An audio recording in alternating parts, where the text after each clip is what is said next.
तर बारामती लोकसभा मतदारसंघाच्या मतदानासाठी प्रशासन सज्ज झालंय। उद्या बारामती लोकसभा मतदारसंघासाठी मतदान पार पडेल।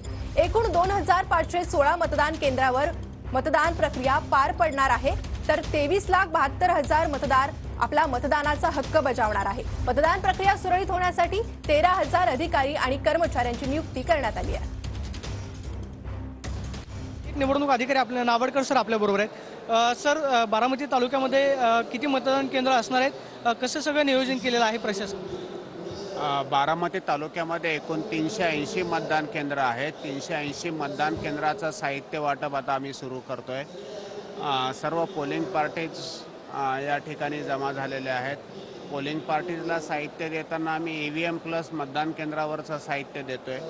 त्यासोबतच हीट वेव्हच्या अनुषंगाने सुद्धा आपण त्यांना ORS पाकिट आणि इतर प्रथमोपचाराचे देतोय। प्रत्येक मतदान 380 मतदान केंद्रावर 5 कर्मचारी म्हणजे प्रिसाइडिंग ऑफिसर, 3 पोलिंग ऑफिसर, 1 शिपाई आणि हे असे एकूण 5 कर्मचारी त्या ठिकाणी असणार आहेत। याशिवाय 1 पोलीस कर्मचारी सुद्धा म्हणजे एकूण 6 कर्मचारी जे आहेत ते मतदान केंद्रासाठी एका